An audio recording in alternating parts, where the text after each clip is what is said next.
Bienvenidos a un nuevo capítulo. Vamos hoy día a conversar con José Manuel Cárdenas. Él es psicólogo, doctor en psicología social. Y hoy día vamos a conversar respecto a un tema muy interesante que tiene que ver con el prejuicio. El prejuicio en las minorías sociales. Pero antes de eso, vamos a hacer una pequeña presentación de nuestro invitado. José Manuel, como yo les comentaba, es psicólogo social, él es doctor en psicología social, él es académico de la Facultad de Psicología de la Universidad de Talca. Él ha participado en diversos trabajos relacionados con lo que es la movilización social y la acción colectiva. Y además es hoy día investigador titular de un proyecto muy interesante que me gustaría que lo pudiese comentar acá el doctor Manuel, y luego de eso partir ya con la conversación. Bienvenido, José Manuel. Hola Natalia, muchas gracias por la invitación. Efectivamente, el ámbito del prejuicio es uno de los temas más estudiados en psicología social. Yo he tenido la suerte de participar de equipos de investigación que llevamos ya muchos años trabajando en el campo de los efectos que tiene el prejuicio en el bienestar de los grupos minoritarios, ¿verdad?, a los que afecta. Y actualmente estamos trabajando, como bien decías tú también, en un proyecto muy interesante, que es un proyecto básicamente de investigación colaborativo, es un proyecto interdisciplinario que se llama Cultura Política y Postdictadura, Memorias del Pasado, Luchas del Presente y Desafíos del Futuro. Es un proyecto en el cual trabajamos justamente sobre los valores, sobre las conductas políticas, sobre las relaciones entre grupos, y allí efectivamente tenemos una línea de investigación importante también sobre temas de prejuicio y discriminación. Perfecto. Así que, José Manuel, bienvenido a este capítulo. Te agradecemos la participación y que estés con nosotros hoy día conversando un tema súper interesante como es el prejuicio. Y me gustaría partir con la siguiente pregunta. ¿Qué es un prejuicio? Bueno, un prejuicio es un patrón de relaciones, un patrón de hostilidad, de expresión de emociones, de ideas o de conductas negativas dirigido hacia un individuo, pero que tiene una base categorial. ¿Qué significa esto de la base categorial? Que a un individuo se le atribuyen rasgos negativos, ¿verdad?, simplemente derivados del conocimiento que tenemos de su pertenencia a un determinado grupo. Por ejemplo, conocemos una persona y cuando nos enteramos de que pertenece a un determinado grupo social, que después vamos a definir lo que es una minoría, pero pertenece a una minoría social, inmediatamente le atribuimos todas las características que son estereotípicas o que le suponemos estereotípicas, ¿verdad?, a ese grupo. Por lo tanto, hacemos a una persona que no conocemos de nada, poseedora de una serie de atributos, ¿verdad?, que le suponemos por ser integrante de un determinado grupo. Claro, una pregunta, voy a aprovechar este espacio solamente para una pregunta que es, ¿y por qué las personas generamos prejuicios? ¿Eso es algo automático del ser humano? Bueno, existen varias razones. Una de ellas es que efectivamente nosotros tenemos una tendencia, ¿verdad?, los seres humanos, a generar categorías, y cuando estas categorías se hacen excesivas, efectivamente debemos ordenar la realidad social a través de estas categorías, y tratamos de tener claridad respecto de cómo actuar respecto de ellas, atribuyéndole características positivas o negativas. En caso del prejuicio, claro, son, como lo dice el nombre también, son, sin tener un conocimiento acabado de esas personas o grupos, les atribuimos unas características, y el prejuicio siempre alude al carácter negativo. El prejuicio es resistente al cambio. Por ejemplo, si a ti te dan información fidedigna, además de que la persona no es de esa manera, o que ese grupo no es de esa manera, generalmente tú no cambias las ideas que tienes sobre ese grupo. Ahí estamos frente a la diferencia entre el prejuicio y el error, simplemente, ¿no? Uno puede hacer un error de juicio, pero también hay prejuicio en ese caso. Pero por otra parte, hay categorías que son importantes. No hacemos prejuicios sobre cualquier cosa, no tenemos prejuicios sobre cualquier grupo. ¿Por qué? Porque hay categorías que son importantes para segmentar y para jerarquizar nuestra sociedad. El prejuicio cumple un rol, y cumple un rol fundamental, que es básicamente reforzar relaciones que son desiguales entre grupos, ¿no?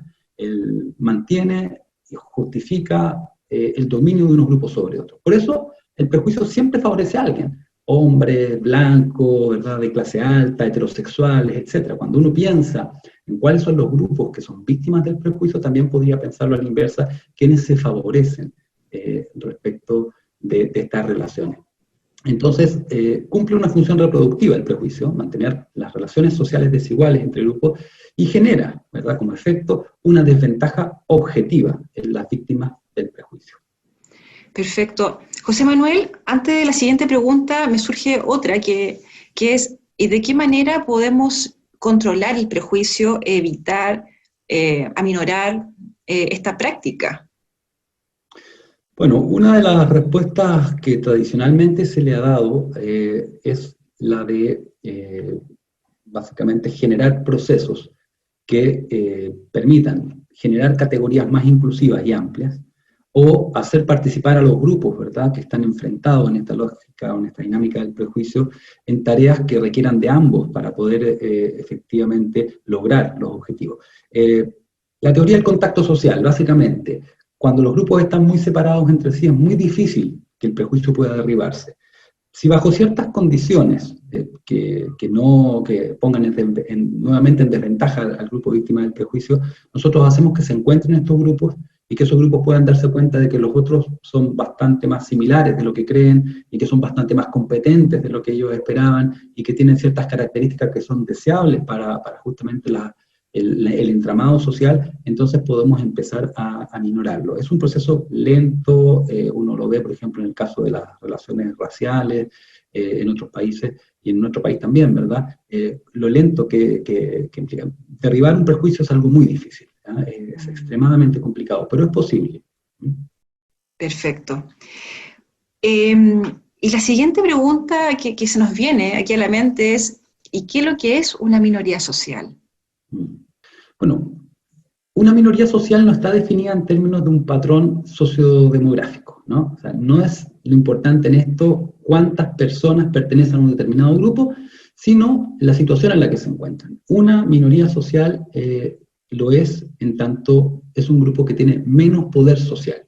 Y al tener menos poder social se encuentra en una situación de desventaja objetiva respecto de otros grupos. Por ejemplo, uno podría decir que las mujeres pueden constituir una mayoría en términos demográficos, ¿no? Pero pueden ser consideradas una minoría en tanto se encuentran insertas en un entramado de relaciones entre grupos que podríamos tildar como un contexto patriarcal o machista, que las desfavorecen de manera sistemática y les niega derechos y con ello accesos al real bienestar. Hay otros grupos en que la condición de minoría social coincide con ser demográficamente más pequeña, pero no es el elemento fundamental. Y claro, hay grupos que por su adscripción a varias minorías generan un solapamiento de estas categorías que suman desventajas y formas de discriminación. Por ejemplo, en nuestro contexto, que podríamos también denominar heteropatriarcal chileno, las minorías sexuales sufren una discriminación caracterizada por el cruce de varias formas de negatividad. Por ejemplo, ser mujer, ser lesbiana, ser mapuche, ser pobre, etc., hacen que las personas experimenten situaciones donde esas múltiples adscripciones a diversos grupos minoritarios se solapan y tienen efectos sumativos. Y por ello tienen un impacto aún mayor en su bienestar psicológico y social. Entonces, no solo hay condiciones objetivas de desventaja que tienen que afrontar cotidianamente, sino además, ¿verdad?, esta suma de elementos que hacen que se afecte de alguna manera su bienestar psicológico y social. Desde las teorías feministas, ¿verdad?, a ese patrón de adscripciones que se solapan, ¿verdad?, se le denominó interseccionalidad. Y a nosotros nos parece sumamente interesante porque nos muestra que incluso al interior de los propios grupos desfavorecidos existen patrones de discriminación que operan en ellos también. Perfecto, es muy interesante lo que planteas, porque claro, uno puede asociar minoría y ser... Claro, estar expuesto a ciertas discriminaciones cuando uno pertenece a un grupo, pero acá tú señalas algo súper interesante. ¿Qué pasa cuando la persona pertenece a distintas minorías? O sea, en el fondo, o a distintos sectores que a lo mejor tampoco son tan minoría, pero que sí están sufriendo esta discriminación constante. ¿Qué pasa con esa persona o con esos grupos que están expuestos constantemente? ¿Ya? Entonces, es muy interesante lo que tú señales. Es complejo, ¿cierto?, el cómo afrontar eso socialmente. Ahora, se plantea, ¿cierto?, que la pandemia, el estallido social, trajo consigo un elemento bien particular, que es, pareciera ser, una mayor visibilización de parte de las minorías. ¿Qué opinas tú de eso? Yo creo que sí, yo creo que uno puede entender justamente el estallido social, la rebelión social de octubre, como una emergencia, ¿verdad?, en el espacio público, ¿verdad?, de una serie de demandas que son minoritarias, ¿no? El estallido nos dejó claro que también existe la posibilidad de generar una suerte de bloque histórico, donde esas demandas de diversos grupos se hacen transversales, ¿no? Y eso es muy interesante, porque se genera una suerte de equivalencia entre luchas que históricamente eran patrocinadas por pequeños grupos, ¿no?, o grupos concretos, ¿verdad? Y ahora lo que tenemos, por ejemplo, es que la lucha por una educación de calidad y no sexista ya no es solo una lucha o una bandera de las y los estudiantes, sino también del movimiento de las mujeres feministas, de los padres y madres, ¿verdad?, de esos jóvenes, de las y los trabajadores, ¿verdad? Se trata de una lucha común, ¿no? Y lo mismo ocurre con otros temas, como las pensiones, ¿no? Lo que tenemos ahí es básicamente que ya no se trata solamente de un problema de las personas que son trabajadores, asalariados o no asalariados, ni de las personas mayores que están en edad de jubilarse, sino que nos damos cuenta de que es la lucha también de los estudiantes que ven en ello, en esa lucha, una reivindicación para evitar que se sigan deprimiendo los derechos de sus madres, padres, abuelos, de las feministas que saben que las mujeres en el contexto actual nuestro reciben pensiones aún más bajas que las de los hombres, ¿verdad?, a pesar de que pueden realizar un igual trabajo, de que poseen una doble jornada laboral, de que son condenadas muchas veces a un trabajo no remunerado, y se pensionan por lo mismo con montos muchísimo más bajos. Yo creo que de hecho la rebelión popular lo que nos mostró es esa explosión de demandas minoritarias a las que te referías. Yo creo que y esas se hicieron equivalentes. O sea, hay algo ahora que permite que otras personas se reconozcan en esas luchas. Yo veo este estallido social como un grito común, ¿no? Una suerte de basta, no queremos seguir viviendo esto, no queremos de alguna manera vivir en una sociedad injusta, participando en relaciones sociales desiguales, y que niegan a tantas y tantas al final las oportunidades de acceso al bienestar y a una vida digna. Perfecto. José Manuel, disculpa, un poco sumado a lo que tú señalas, aquí me surge otra consulta respecto, mirando a futuro, ya mirando a futuro, y mirando, claro, la gran labor que tiene el grupo, las minorías sociales en este minuto en nuestro país. ¿Qué pasaría a futuro? Si hacemos como una revisión, una aproximación a futuro, ¿qué crees tú que qué podría pasar a futuro en términos de la presencia, aumento de la minoría? ¿Crees tú que vamos en una tendencia al aumento de minorías o una vez que nuestra sociedad comience un reacomodo o un cambio de estructura social, las minorías pasarían a segundo plano? ¿Qué pasará con las minorías a futuro pensando en esto que está ocurriendo como sociedad a nivel de estructura? Bueno, primero hay que pensar de que la historia de la humanidad en general, si uno la mira, nos vamos a dar cuenta de que la mayoría, o sea, aquellos que poseen el poder o detentan el poder social son pocos, ¿no?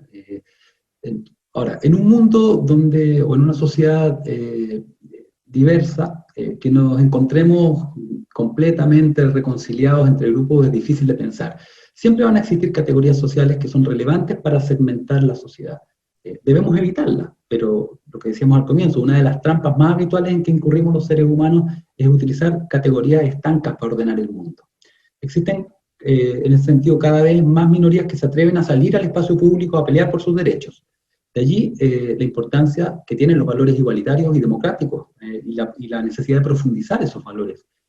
La riqueza de nuestro mundo justamente se basa en esa diferencia con la que tenemos que convivir y con la cual no siempre es fácil convivir, ¿sí? Eso también es un hecho. Y tenemos un desafío, que es conjugar igualdad por una parte con diversidad, igualdad de derechos y oportunidades con la diversidad necesaria para que cada quien se sienta libre de expresar sus diferencias sin temor justamente a ser blanco del prejuicio y de la discriminación. Perfecto. Entonces, tomando en cuenta estas variables, podríamos a lo mejor mantenernos en un sentido de pertenencia como comunidad, independiente de la diversidad que exista, digamos, porque entendiendo que también nos hace bien como seres humanos el poder vivir entre la diversidad. Así es. Ahora, la comunidad tiene que definir sus propios marcos, ¿ya? ¿Cuál es ese nosotros al que alude la noción de comunidad? ¿Ya? Ese puede ser un marco estrecho o un marco amplio, ¿no? Nosotros apelamos por un marco amplio. Y ese marco debiera ser inclusivo en sociedades democráticas. Nosotros, hombres y mujeres de todas las etnias, de todas las edades, de todas las lenguas y colores, de todas las orientaciones sexuales, con creencias distintas, nos reconocemos en un proyecto común y asumimos el desafío de su construcción, ¿no? Todo esto sin desalojar el conflicto. Las diferencias que tenemos sobre el pasado, sobre el futuro, sobre cuáles son las mejores interpretaciones de cómo se aplican esos consensos que podemos tener incluso si es que los hay en el presente. Pero tiene que existir esa voluntad de participar de relaciones que permitan el ejercicio de la libertad para desarrollar la potencialidad de los sujetos que son miembros de la comunidad. Entonces, la libertad solo puede ser ejercitada en marco de relaciones comunales, donde puede ese potencial que cada cual tiene desarrollarse. Entonces, este reconocimiento con otras y otros, esta identidad social siempre vendrá dado por la pertenencia a alguna categoría inclusiva que nos convoque a todas y a todos en una tarea que no puede realizarse sino con la participación de todas y todos. Una comunidad nunca va a existir por sí misma, nunca preexiste, siempre es arbitraria, contingente, si uno quiere, y tiene que ver con el empeño común que surge, del reconocimiento que hacemos de las otras y otros como legítimos, ¿verdad?, en el marco de una convivencia. Por eso es importante, porque de lo que se trata es que justamente la comunidad es el espacio en el cual esas divergencias, esas diferencias pueden expresarse, pero dentro de un marco que no implique dañar al otro, que no implique negarle el reconocimiento al otro, que no implique, ¿verdad?, ponerlo en una situación de desventaja objetiva respecto de los demás. Perfecto. Entonces, podemos hablar que la comunidad y el sentido de pertenecer en comunidad es prácticamente un tejido vivo. Tenemos que cuidarlo. Tenemos que estar cuidándolo en el día a día, porque es muy fácil, ¿cierto?, que se dañe y que se generen muchas crisis y pequeñas crisis internas, ¿cierto?, que nos puede generar ciertas pérdidas de sentido a los integrantes de cada uno de los grupos y comunidades. Hay que considerar que las minorías, además, a pesar de no tener poder social, sí que poseen un cierto poder. Y ese poder es el de instalar justamente un conflicto que se instala en el plano social, cuando aparecen con sus demandas, ¿verdad?, y que tiene que ser retraducido en el plano psíquico, que de alguna manera permite que cambiemos nuestros puntos de vista respecto de esos grupos. ¿Qué significa esto? Que una minoría, cuando es portadora de una norma social nueva, cuando de una norma de recambio respecto a la existente, puede activar procesos constructivistas también que permiten alterar el mundo en que vivimos. O sea que una minoría, a condición de poseer una norma de recambio y de ser consistente a lo largo del tiempo y tener un alto acuerdo interno, es decir, ser consistentes diacrónica y sincrónicamente, puede lograr transformaciones sociales. Las minorías en ese sentido son sumamente importantes, porque son los únicos agentes reales de transformación social, no hay otros. Siempre a lo largo de la historia, los grandes cambios sociales han sido patrocinados en un comienzo por una minoría, ¿ya?, que se constituyó en un agente de transformación en la lucha de pasar de una situación de poca libertad a otra más libertad. Y luego las sociedades asumen, ¿verdad?, porque al realizar ellas este proceso constructivista nos permiten a nosotros cambiar en el sentido propuesto por las minorías. Pero así avanza la historia cuando uno la ve. Pequeños grupos patrocinando cambios, grandes transformaciones que luego se hacen multitudinarias y que nos permiten fijar o ampliar los marcos de la convivencia de la comunidad. En ese sentido son muy importantes y muy generosas las minorías, porque trabajan para un mundo que a veces no logran ver y porque trabajan también a veces a condición de que se les olvide. Como el agente principal que patrocinó las transformaciones que hoy día asumimos como normales, ¿no? Tal cual, exacto. José Manuel, en relación a lo que comentaba, ¿cierto?, y la importancia que tienen las minorías, lamentablemente hay un lado B, ¿cierto?, que es aquel impacto social que tiene el prejuicio, por ejemplo, sobre las minorías sociales. ¿Cómo lo pasa una minoría social en términos sociales? ¿Cuáles son? Pensemos en aquellos integrantes, en aquellos miembros de esa minoría. ¿Qué pasa con ellos, con ellas? El impacto es enorme, ¿ya? Es enorme y tiene un coste importante, sobre todo cuando esos rasgos, ¿verdad?, de pertenencia a una minoría son visibles. Mientras más visibles, más expuestos quedan. Por lo pronto, muchas veces son condenados a un cierto aislamiento social, ¿no? O se retraen estos grupos justamente por el impacto que tiene la discriminación en sus vidas y se retraen. Por lo tanto, los indicadores de salud mental en estos grupos generalmente son de mucha más baja calidad. Mayor presencia de sintomatología depresiva, ansiosa, mayores tasas de suicidio. Hay estudios internacionales que muestran, por ejemplo, que en grupos de transgénero, personas transgénero, 1 de cada 3 personas ha intentado o ha pensado seriamente en suicidarse. Tenemos que, por lo tanto, el consumo de sustancias ilícitas es mucho mayor porque tienen que socializar a veces en espacios que no son públicos, ¿verdad? Y en donde, o bares que son propios para ellos, ¿verdad? O lo que sea, donde puedan juntarse. Existe mayor temor, mucha evitación social, existe ansiedad frente al contacto con los miembros de la mayoría. También existen bajos niveles de integración social, que sabemos que son un elemento fundamental para sentirnos bien como integrantes de una comunidad y sentirnos reconocidos en esa comunidad. Ellos sienten que hay una probabilidad muy alta de sufrir violencia, y eso hace que de alguna manera estén permanentemente haciendo cálculos en sus relaciones sociales respecto de qué pueden o no pueden hacer, limitando mucho también sus acciones. Pero también hay desventajas que son objetivas, ¿verdad? Hay grupos que viven en condiciones de pobreza, de segregación espacial, o de segregación residencial, por ejemplo, en el caso de los inmigrantes.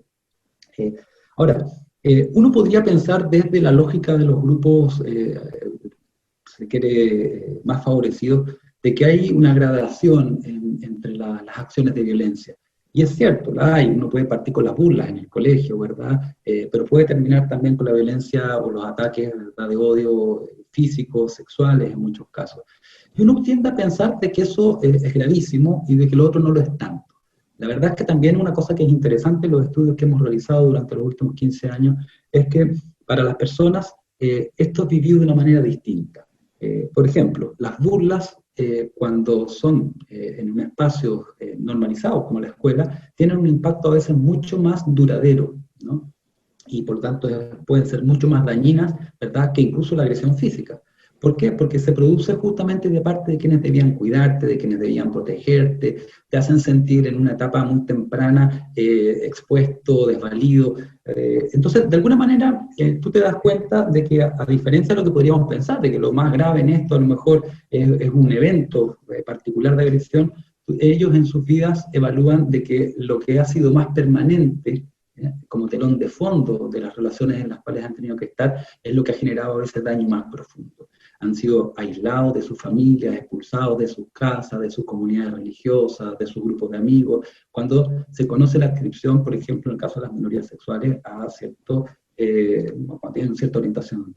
Entonces, resulta muy complicado. Tiene el prejuicio y la discriminación unos efectos enormes, no solo en las personas, sino en las relaciones entre grupos. Y eso también es muy importante. Y yo creo que lo que ha quedado también expuesto hoy día cuando uno ve quiénes están en la calle después de octubre, es justamente de que estas minorías también salen ya lo han hecho, ¿verdad?, desde la dictadura y tal, han peleado por sus derechos, pero ahora también se encuentra un clima más propicio, en donde las demandas de ellas pueden ser nuestras demandas también, y se produce esta transversalidad de la que hablábamos anteriormente. Exacto.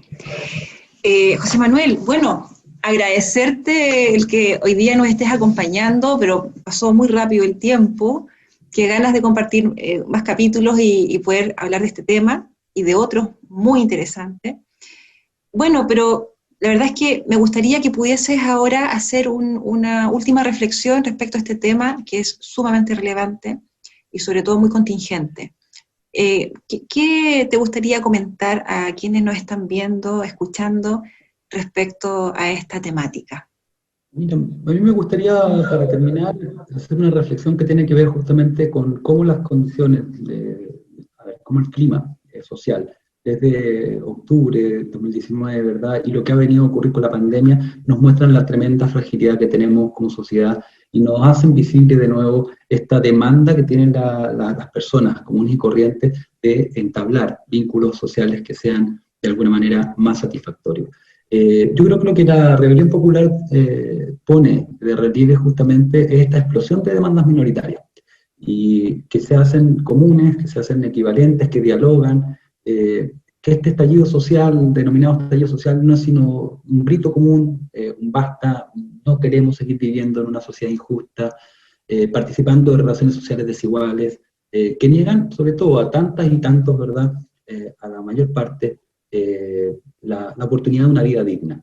El temor a perder el trabajo, a enfermarse, a ser considerado diferente, a no recibir educación de calidad, a ser segregado, de alguna manera, están en el origen de la movilización y de alguna manera nos hablan de esas relaciones sociales que tenemos, que queremos cuestionar y que de alguna manera tenemos que modificar para el futuro. Lo que está en juego aquí es justamente eso, cómo hemos construido nuestras sociedades, quiénes somos parte de esa comunidad, cómo estamos viviendo una sociedad tan segregada, tan segmentada, y de alguna manera eso debiera llamarnos a una reflexión. Lo mismo, cuál es nuestra posición, ¿verdad? O cuál es el nuevo trato, esa nueva convivencia que entre todas y todos vamos a tener, cuál es la relación que vamos a mantener también con nuestro entorno, con la naturaleza, una relación que hasta ahora ha sido de explotación, y sin sentirnos que somos en realidad parte integral de ella. Yo creo que de ahí es lo que nos plantea entonces todo esto es un desafío enorme. ¿Cómo queremos vivir juntos? Si podemos vivir juntos, ¿verdad? Y quiénes forman esa comunidad. Entonces, de cara al futuro, también la definición de la comunidad y quiénes forman parte de ella, creo que es fundamental. Cómo hacemos un reconocimiento, ¿verdad?, de nuestros pueblos originarios, cómo de alguna manera integramos a las personas que tienen una orientación sexual distinta, cómo generamos relaciones equitativas y un trato igualitario entre hombres y mujeres, ¿verdad?, entre personas de diferentes edades, es lo fundamental. A mí me parece que ahí tenemos el gran desafío como comunidad y que es lo que nos ha movido siempre a nosotros para estudiar este tipo de temas, ¿no? Exacto. Sin duda alguna, exacto. Sin duda alguna, un llamado a la reflexión, el que hoy día tú nos haces, José Manuel, y agradecerte. De verdad que yo creo que todos los que estamos aquí mirando y escuchando lo que tú nos planteas, nos quedamos con esa sensación de reflexión bastante importante en relación a lo que estamos viviendo hoy día y lo que hemos vivido hacia atrás. Así que muchas gracias, José Manuel, y estás cordialmente invitado a un próximo capítulo para que nos acompañe. Así que muchas gracias. A ti, Natalia, por la invitación. Ha sido un placer. Que estés muy bien. Chao. Igualmente. Chao.